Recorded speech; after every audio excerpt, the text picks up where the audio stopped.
Hello guys and welcome back to the Traitors, and today we have got a juicy episode for all of you. So if you are new to the channel, make sure to like, comment and subscribe. Join the channel. We do all things Traitors over here. I've gone and reviewed every single season that I possibly can up until now, so that involves all the UK seasons, all the US seasons apart from the latest one that will be coming at the end of the month, and the first season of New Zealand and both Australia seasons as well. Haven't done Canada.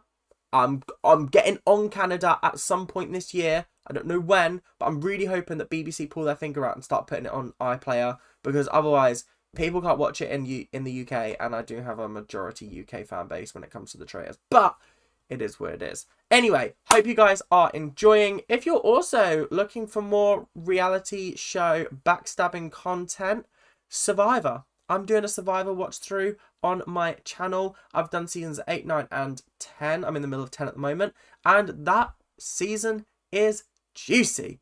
All the seasons are juicy. They're very entertaining. It's like the Traitors, but they all backstab each other. They're all trying to backstab each other. And it's also set on a desert island as well. So if you're interested in that, make sure to head over there.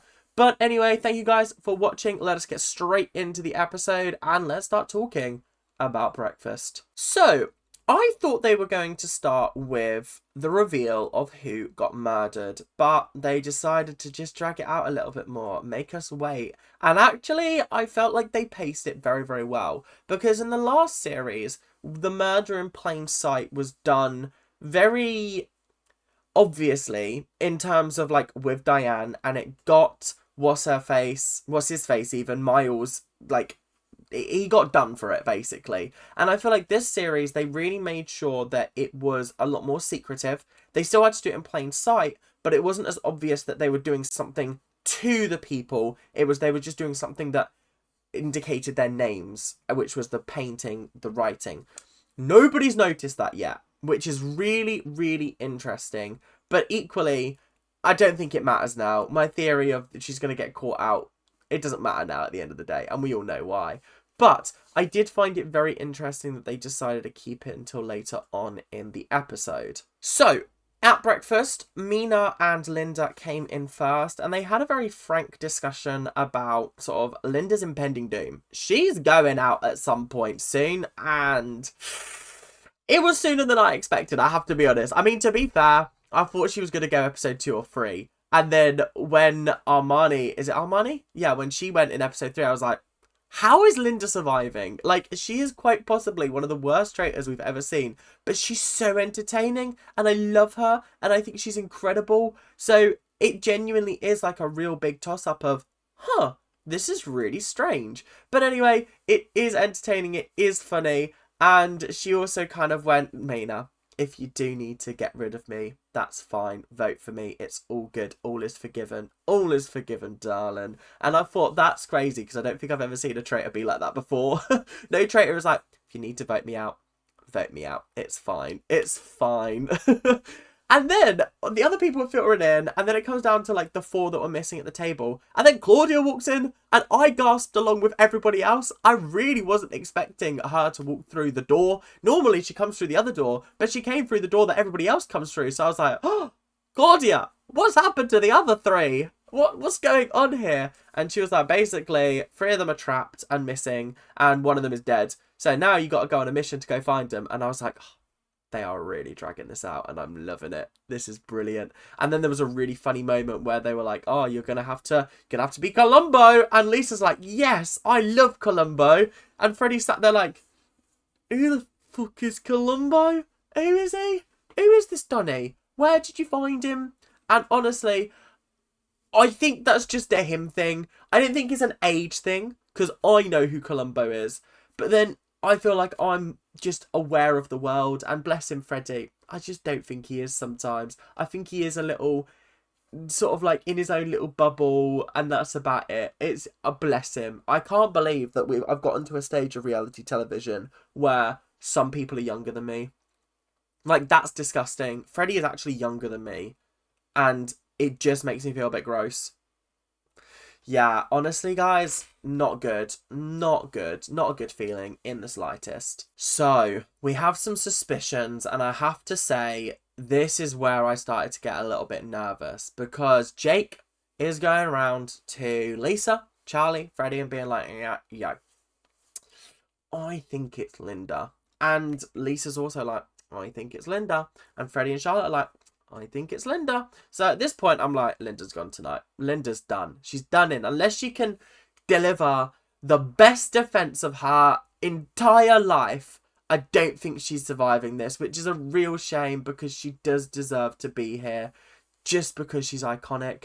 And then we had Lisa, once Freddie was out the room, being like, Freddie's crying. Now, I know from my 3 sons that when they cry, it's because they're feeling guilty.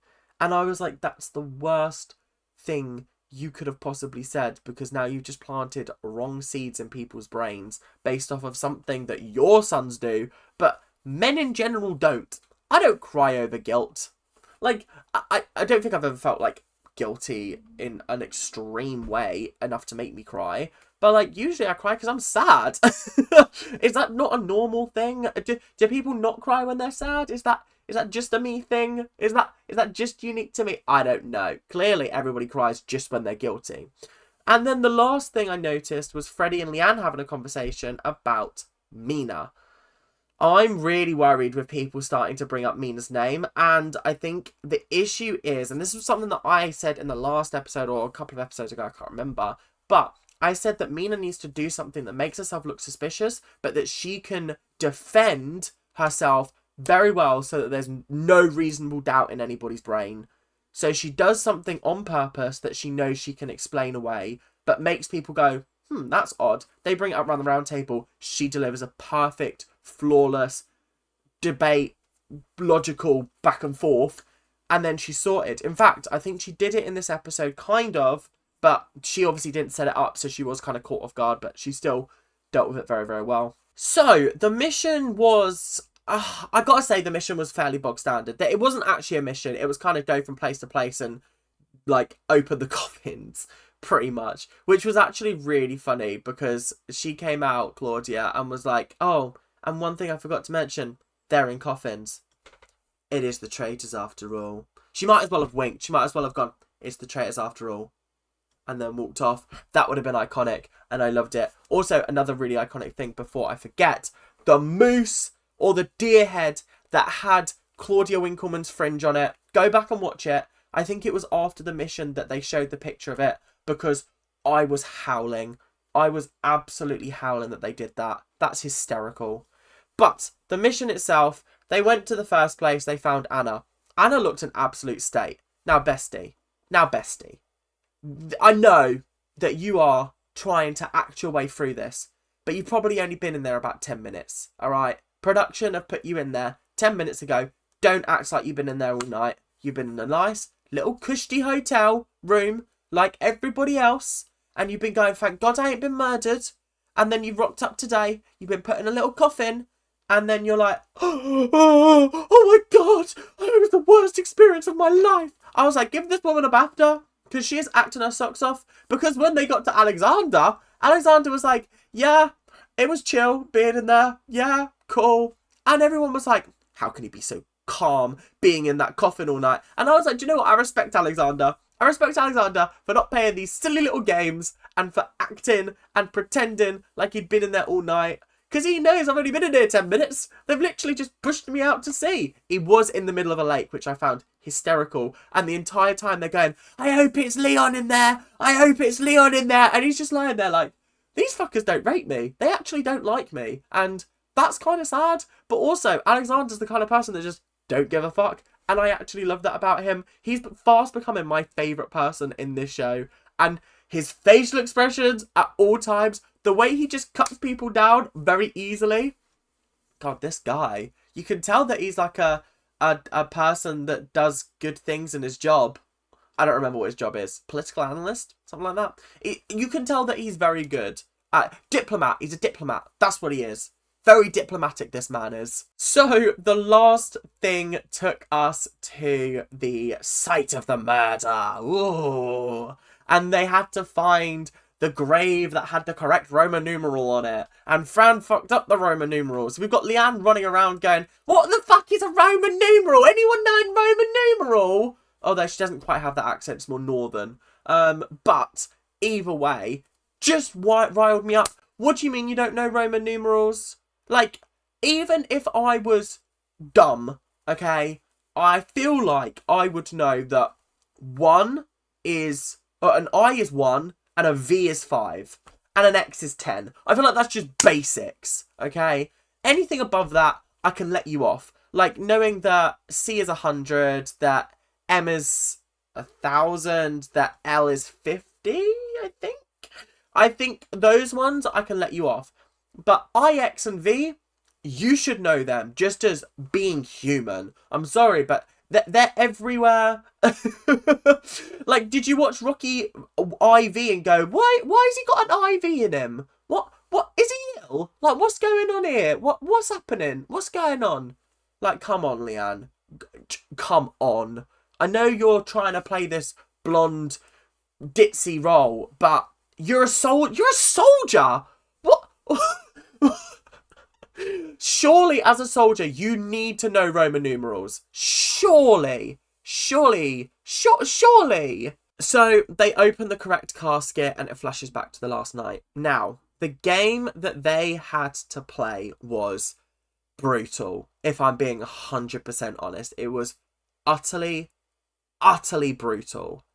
It was a game where there were 8 cards just laid out, okay? Some of them said death. One of them said life. They had to take it in turns to pick a card and turn it over. Whoever got the life card first won. And Leon won. Honestly, if I had to pick between the two of them, for the traitors, I think Fozia was the correct person to go. However, I'm gutted because I really liked Fozia and I thought she was very good. And I also feel like she didn't have enough time on the show. I hope she gets invited back. I hope she's on like a Traitors All-Stars at some point, which they'll inevitably do in like 5 years.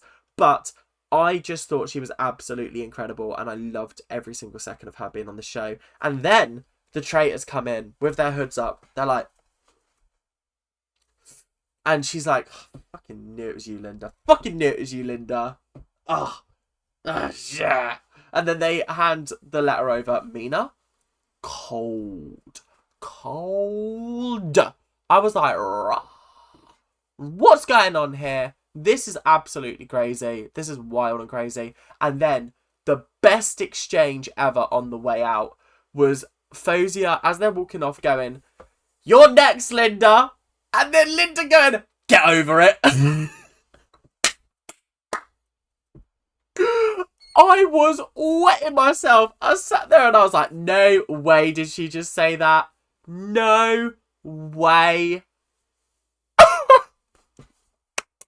I've got to give you props are due. That was an incredible moment of television. Incredible. Absolutely phenomenal. Well done. So it is time now for some suspicions, and I have to say the group consensus is that there was at least one traitor amongst that 4, which indicts Anna, Alexander and Leon. And I actually thought that for once they were very smart not to put a traitor in that mix. They backfired it so badly last series when they did the prison scene and Ash and Paul got put in there, and then Ash got eliminated that night, and then someone else had a shield, so the only person that they could actually kill was the only other faithful because there was another traitor in the mix, and it was just like, oh, this is very odd. Why did you survive? And then that obviously got him kicked out as well. The best thing to do in these situations is to always put all faithfuls. Don't put a traitor in there because it always seems to backfire when that happens, and I just don't think it's worth it as well. So I think they did very well to pick all faithfuls because then it throws some suspicion on them. And really, these faithfuls are dumb enough to vote out Anna. She's faithful. Okay, it must be between Leon and Alexander. They'll vote out Alexander. Oh, it's not Alexander, so it must be Leon. And then they vote out Leon, also not a traitor. And then they're like, fuck. And then they've wasted 3 round tables getting rid of them. That's the smartest way you can go about this. And honestly, I just think it's a bit jarring when they do put themselves in there. But anyway, moving on. Anna believes that it is Mina, and so does Alexander. Alexander thinks that it's Mina and Leanne, and he told Fran and Charlotte this, and they kind of warned him that you're going to get some heat. And then Anna was like, I think it's Mina because she asked me to look after her drink last night. And I was like, oh, Anna. Oh, Anna, bless you. You think they're going to do the same twist 2 years running? You really think they're going to do Poison Chalice 2 years in a row? You're so cute. You're so sweet because you're so misguided. This is what I mean by when it comes to doing the ranking and I put Anna in meh, didn't do very well, and you all go, oh, well, she did call out Mina. I'm sorry, but you can't drive 100 miles in the wrong direction and then arrive at your destination when it could have taken 2 miles. Do you know what I mean? Like, you can't be getting to the right answer with the wrong method. That's not how this works. I am a mathematician, okay? It's not a word, but it is now. And I am it's drilled into my brain that you can get the right answer, but you're only going to get 1 mark out of 6. The other 5 is for the method. So, well done, Anna. You called out somebody, but you have no evidence for it. Your evidence is bullshit. So I can't even allow it. I can't even allow you to have this whole thing. It's just, ugh. So, at the round table, we started with Linda being like, guys, when I said to Jake that I am not emotional, what I meant was that I hold my emotions in. I didn't say that I'm not emotional. I said I'm not emotional, and I'm holding my emotions in. She was getting herself confused. Bless her. I could just see this woman crumbling. I actually disagree. I feel like I felt like she gave a good defense, actually. Now I'm thinking back to it. It was a little bit convoluted, but I felt like people were sort of like, okay, I can understand that. And then the whole Leanne-Linda situation was brought up. And I didn't talk about this in the suspicion section because I wanted to save it for the round table. But apparently, Linda had been saying, like, oh, I was a bit upset that XYZ was said by Leanne that Livy thought I was a traitor. And was obviously calling into question why I was crying over Livy because I thought we were close. And then Leanne comes up and goes, I've heard you said I was rude. And I was like, I don't remember her using the word rude. But then again, I was like, I actually can't remember what she said because she's mentioned Leanne a couple of times in this episode. And every time I haven't really been paying attention to the exact words that she's been using. So when Leanne was like, oh, did you call me rude? And Linda was like, absolutely not. No, someone's setting me up there. I was like, okay, I actually don't know which side to be on here. But Leanne defended herself, and we're going to get back to Leanne in a little bit, but that was Linda's little chapter done. Then we move on to Anna, and Anna's bringing up the fact that Mina gave her a drink, and Mina shut her down very quickly. I thought she defended herself very well. She was like, I put my drink down in front of you, and I said, can you look after it? And I said, if you move into the next room, can you bring it with you? And I will come and find you to collect my drink back off of you. And Anna was like, that must mean you're a traitor. That must mean you're a traitor. And then she was like, Alexander, Leon, did anybody hand you a drink? And they were like, not that I can remember. No. And Anna was like, fuck. Ugh. Maybe my method is bullshit. Yeah, it is. Sort yourself out, woman. Sort it out, please. God, what you like. Honestly. Disappointed doesn't even cover it. Ugh, honestly. Anyway, then we move on to Joe asking Alexander why he was being weird after coming out of the coffin. And I felt like screaming at the TV, like, what was he meant to do? What was he meant to be like, oh my god, I was so scared in there, guys. I thought I was going to die. Like Anna was. Anna was given a theatrical performance. If anybody should be questioned, should be Anna for giving like 10 out of 10 acting performance. Like, Leon and Alexander gave very, like, neutral responses to being in a coffin because they knew I've just been in a coffin. I've been in a coffin for 10 minutes. I know I'm safe. I know I'm not getting buried underground. Do you know what I mean? I was like, oh, for fuck's sake, this is absolutely ridiculous. But anyway, he then turned it on Leon, and then Leon turned it back on Anna and Alexander. This is what I mean by it's so perfect having all the faithfuls being put into the plain sight thing, because it really does mean that they just target each other, and the traitors are actually just sitting back going, lovely jubbly. Then we have Leon and Leanne asking in their main character moments, why am I still here? Because you haven't been fucking murdered yet. I would say that you can start asking, why am I still here, when we get to less than 10 people. We're still at 13, okay? We're still at 13. We still haven't even gotten rid of half of the cast yet, okay? So, really, and half of those have been banished, you can't really just guess, why am I still here? Who's keeping me here? Because at this point in the game, you probably just haven't been a threat to the traitors. Like, you're probably just non-existent to them, which is good. You shouldn't be questioning, why am I still here? You should just be like, yes, I'm still here, thank God. And even though that's kind of going to help you find the traitors, in a sense, I don't know, it just doesn't work most of the time. It doesn't, because as much as the traitors sometimes keep the people they're closest to, they can very easily cut them at the next step. And I'll talk more about that a little bit later. So then we had a very uncomfortable moment where Alex was like, Leanne, you must have picked the traitor, or the faithfuls that went to that thing, and somebody is a traitor in there, and I think it's Alexander. But the reason why you picked the other three, which were Fozia, Leon, and Anna, is because you're close to them, and it would take the heat off of you. And I was like, Alex, that's a good theory, but it's not correct in the slightest. And then at this point, Leanne's getting a little bit touchy. She's getting a little bit frazzled, a little bit uncomfortable. She's starting to defend herself in a very, not aggressive way, but a lot more fiery and a lot more passionate. And this is when she's like, guys, if there's anything that you want to say to me, say it right now. And Xander's like, okay, yeah, I will. And she goes, well, go on then. And he's like, well, I would. He just started laughing, because at this point, she's just being a bit of a melon. She's just overreacting to literally everything, and it is kind of jarring, and it is just funny to me at the end of the day. It is really, really funny, and yeah, it just felt awkward, because he was like, listen, when the whole recruitment thing happened, and you had the shield, you were like, oh my god, guys, it must have been me that they killed. It must have been me. But like, really? Did you really think that? Like, he basically said, are you that thick, basically? Like, are you that self-conceited that you think that happened to you?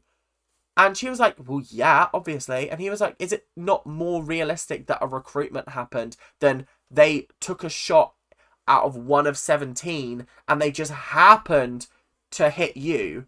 That doesn't sound right.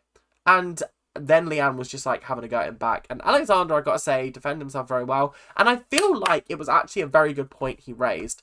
He raised a very good point about Leanne being like that, but he just doesn't know that it was the wrong person. It was Mina that had the shield, and he was like, a little bit awkward. So anyway, we're on to voting time. Voting time gave us the following results. Linda voted for Alexander. Fran voted for Leanne. Joe voted for Linda. Lisa voted for Alexander. Freddie voted for Linda. Alex, no, this is Alex, voted for Leanne. Charlotte voted for Linda. Jake voted for Linda. Anna voted for Mina. Spelling it horrendously wrong, to the point where Mina was like, huh? Huh? How did you get my name from that? And then Alexander voted Leanne. Mina voted Linda. Leanne voted Linda. Leon voted Linda. So Linda was the one being banished with 7 votes. Leanne had 3. Alexander had 2. Mina had 1. Tough is all I got to say for Linda. She played the game best she could. Her horrendous acting should win her a BAFTA, in my opinion. But obviously, you have to give credit where credit's due. She was a fantastic 10 out of 10 traitor. She was entertaining. She had great lines. She was so bad at the game that she was good at it. She managed to get to episode 7.